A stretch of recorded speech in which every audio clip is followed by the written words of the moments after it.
धरती पर गणेश चतुर्थी की धूम मची हुई थी। सभी गणेश चतुर्थी की तैयारी में जुटे हुए थे। बाजार में अफरा तफरी थी। हर कोई गणेश चतुर्थी की तैयारियों में जुटा हुआ था। लोग बाजार में से गणेश जी की मिट्टी की मूर्तियां खरीद रहे थे व उनको अपने घर में स्थापित कर रहे थे। गणेश जी शिवलोक से ये सारा दृश्य देख रहे होते हैं। धरती पर लोग कितने खुश लग रहे हैं। मुझे भी इनकी खुशियों का हिस्सा बनना है। एक काम करता हूँ, एक बार धरती पर घूमने चलता हूँ और वहीं जाकर देखूंगा कि मेरे जन्मदिन की तैयारियां कैसी चल रही हैं।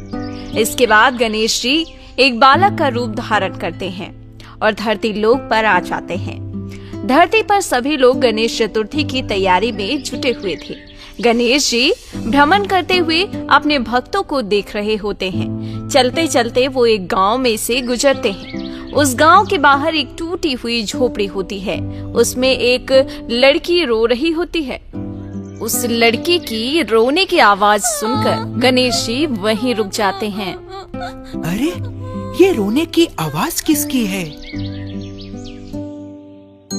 दादी, मुझे भी गणेश जी की मूर्ति घर में स्थापित करनी है। मेरी सारी सहेलियां गणेश चतुर्थी की तैयारियां कर रही हैं। मुझे भी गणेश चतुर्थी मनानी है। मुझे भी गणेश जी को अपने घर लाना है। प्रिया, क्यों जिद कर रही हो? तुम्हें पता है ना, हमारे पास 2 वक्त के खाने के पैसे नहीं हैं। हम गणेश जी को अपने घर कैसे लेकर आएं? अगर हम गणेश जी को अपने घर लाएंगे तो उनको हमें अच्छे पकवान, मिठाइयाँ, फल खिलाने होंगे और हमारे पास तो इतने पैसे ही नहीं हैं। अगर गणेश जी हमारे घर आए तो वो भूखे रह जाएंगे। हाँ दादी, आप सही कह रही हो। अगर गणेश जी हमारे घर आएंगे तो वो भूखे रह जाएंगे। हम उन्हें अपने जैसा खाना तो नहीं खिला सकते ना। हे गणेशा, मुझे माफ कर दो। इस साल हम तुमको अपने घर नहीं ला पाए। अब क्या कर सकते हैं? हमारे पास इतने पैसे नहीं हैं कि हम तुम्हें अपने घर बुला सकें। अगर मेरे माता पिता जीवित होते तो हम जरूर तुमको अपने घर ले आते। कोई बात नहीं गणेशा, अगले साल हम तुम्हें अपने घर जरूर लाएंगे। ओहो, ये मेरे भक्त कितने भोले हैं। इन्हें लगता है कि मैं भोग चढ़ावे से प्रसन्न होता हूँ, लेकिन इन्हें ज्ञात नहीं है मैं तो मनुष्य के भक्ति भाव से ही प्रसन्न रहता हूँ। मुझे जाकर इनकी मदद करनी चाहिए। अरे बालक, तुम कौन हो? मैया, मेरा नाम गणेशा है। मेरे पास कोई घर नहीं है। क्या मैं कुछ दिन के लिए आप लोगों के साथ रह सकता हूँ? इसके बदले आप जो बोलोगे मैं वो सारे काम कर दिया करूँगा और मैं आपकी सारी बात भी मानूंगा। ये बालक इतना कोमल है, इसे मैं कैसे मना कर दूं?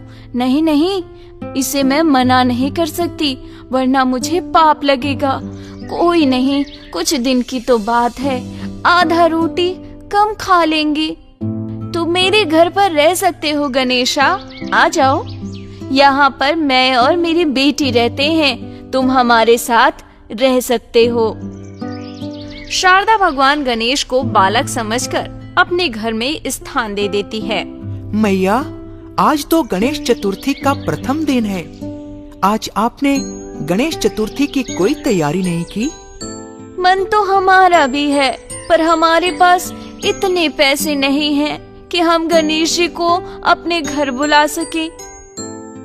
अरे मैया, गणेशा धन दौलत से खुश होकर थोड़ी आते हैं। वो तो अपने भक्तों के भाव को देखते हैं। आप एक बार गणेशा को अपने घर तो लाओ, वो आपके सारे कष्ट हर लेंगे। आप लोग घर की साफ सफाई करिए, मैं गणेशा की मूर्ति और पूजा के सामान लेकर आता हूँ। अरे, तुम कैसे लेकर आओगे? अरे मैया, मैंने यहाँ कुछ महीने एक सेठ के यहाँ काम किया था। वो सेठ मुझे बहुत मानता है। मैं उसी के दुकान से सारा सामान ले आऊंगा। आप चिंता मत करिए। सच में? आप गणेशा जी को घर लाओगे? हाँ, मैं अभी गणेश जी को घर लेकर आता हूँ। तुम तब तक घर की साफ सफाई कर दो। बाल गणेश घर के बाहर जाते हैं और अपनी शक्ति से एक गणेशा जी की मिट्टी की मूर्ति और कुछ फल और पूजा सामग्री उत्पन्न करते हैं। उधर शारदा और प्रिया सारे घर की सफाई करती हैं। प्रिया बहुत ही खुश थी क्योंकि आज पहली बार उसके घर पर गणेश जी की स्थापना होने वाली है। थोड़ी देर बाद बाल गणेश भी मूर्ति और सामग्री के साथ लौट आते हैं। उनके हाथ में फल सामग्री व गणेश भगवान की मूर्ति देख प्रिया और शारदा बहुत खुश होती हैं और वो दोनों खुशी खुशी अपने घर में गणेश जी की मूर्ति स्थापना करती हैं। जो घर पहले खाली और सूना सूना लग रहा था, मूर्ति स्थापना के बाद वही घर खिलखिलाने लगा। शारदा और प्रिया ने पूरे घर को अच्छे तरीके से सजाया था। दादी देखो, अब हमारा घर कितना अच्छा लग रहा है। गणेश भैया की वजह से आज हमारे घर पर गणेश जी आए हैं। हाँ बेटा, गणेशा, तुम्हारी वजह से आज हमारे घर पर भगवान गणेश जी की स्थापना हुई है। मैं किस तरह से तुम्हारा धन्यवाद करूं? अरे मैया, आपने मुझे यहाँ रुकने की जगह दी है, इतना बहुत है मेरे लिए। बाकी जब तक मैं हूँ, मैं आपको कोई भी काम नहीं करने दूंगा। सारा काम मैं ही करूँगा। भगवान गणेश साक्षात बालक के रूप में शारदा के घर में रहने लगे और शारदा का काम में हाथ बटाने लगे, जिससे शारदा को काम में काफी मदद मिल गई और वो भगवान गणेश की पूजा अच्छे से करने लगी। गणेश जी अपनी शक्ति से पूजा की सारी सामग्रियां लेकर आ जाया करते थे, जिससे शारदा को पूजा करने में कोई परेशानी नहीं होती।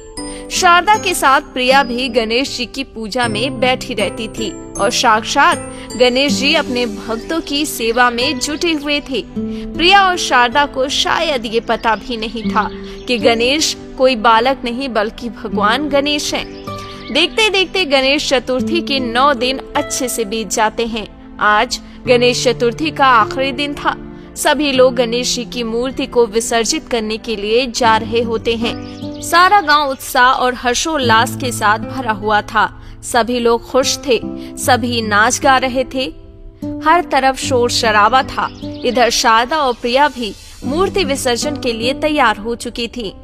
गणेश भैया, आज हम मूर्ति विसर्जन के लिए जा रहे हैं, आप भी चलोगे ना? हाँ हाँ, क्यों नहीं, मैं भी चलूंगा। आप लोग जाओ, मैं पीछे पीछे आ जाऊंगा। ठीक है भैया। इसके बाद शारदा और प्रिया पूरे रीति रिवाज से गणेश भगवान को घर से विदा करते हैं और मूर्ति विसर्जन के लिए जाते हैं। नदी में गणेश भगवान की मूर्ति विसर्जित करने के बाद जब प्रिया और शारदा अपने घर आती हैं, तो वो अपने घर को देखकर चौंक जाती हैं।